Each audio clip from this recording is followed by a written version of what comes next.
संगवारी जय जोहार, जय छत्तीसगढ़, जय राम। मैं आप मन के भाई आकाश देवंगन और फिर से आ गया हूँ अपन पर एक नया ब्लॉग लेके। तो संगवारी आप देख सकते हो कि आज आया हूँ मैं यहाँ शीतल दीदी के घर। शीतल दीदी के घर छोटे से बहनिया है, तेखर आज हमन हॉस्पिटल से आ रहे, तेखर भव्य स्वागत करबो।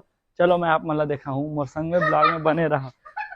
देख सकते हो संगवारी इतना तैयारी चले है, वेलकम ये पूरा काखर इंतजार करत होगा है। देख सकते हो आ शीतल आप ए हमर शीतल नोनी बताही ते काखर इंतजार करत हस वो छोटी बहनी के है, छोटे बहनी आए आवत का। देख सकते हो भारी खुश है मन, चिल्लर पार्टी बन तको है नी, फुल माहौल बनाना है। तो संगवारी देख सकते हो कि फुल हमारे यहाँ लड़का पिचका मन सकला है, ये टकलू मना है तबला मास्टर है। अब एला देख ले एक तुरा एक नाती, अरे वे वे काका नाती है, अरे रुक जा काका नाती तो संगवारी देख सकते हो कि आज नोनी के तैयारी पर फुल स्वागत है। आज हमारे बाजार मन तको आगे आप मतलब ब्लॉग में दिखा तो चलो आप। तो संगवारी देख सकते हो कि हमारे सुक्खू मास्टर मठपारा के धुमाल पार्टी एक नंबर बजाते। देख सकते हो पूरा याद तैयारी चला। वो ताशा मास्टर है, वो अखरोस मिला था राहुल खाटी, हाँ राहुल किल्ला।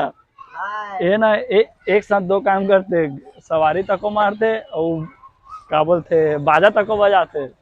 बजावे नहीं बाजा बाजा निपोर के मन बाजा नहीं बजा, पहले सेवा कर कहाते देख ना फ्रूटी जुड़े रहा।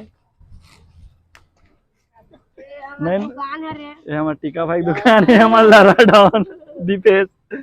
अबे कहीं नाचे सही नहीं कामा है। तो देख सकते हो कि हमारे कैमरा मैन हमारे संग में गर्मी आगे पीछे नहीं आगे। तो यार देखा तो सस्ता वाला फ्रूटी पिला दो, अब पता नहीं चक्कर करमाता नहीं तो स्टिंग पिया हूँ एनर्जी ड्रिंक। तो आप सब ला जय जोहार, प्रणाम करता हूँ आप मान के काका।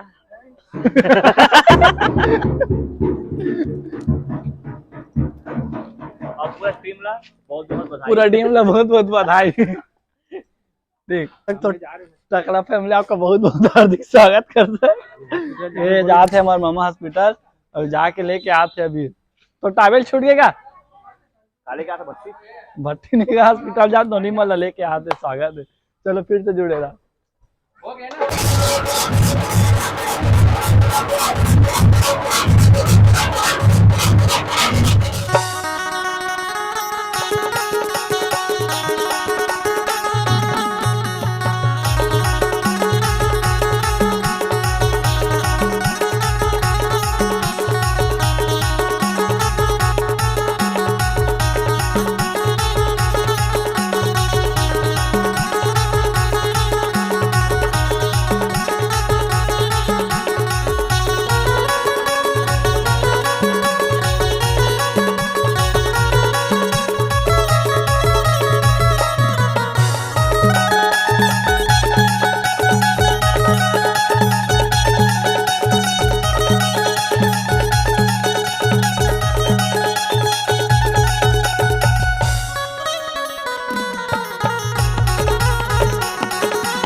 हाँ देती देखना वो। तो संगवारी हो देख सकते हो हमार माँ है अपन भतीजी के आके खुशी में चौक पूरा थे फुल स्वागत के तैयारी में लगे हुए हैं।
तो संगवारी हो देख सकते हो हमार नोनी हमारे बीच में आ चुके हैं। और तब तक हमारे ब्लॉग में जुड़े रहो और देखते रहो हमारे ब्लॉग में।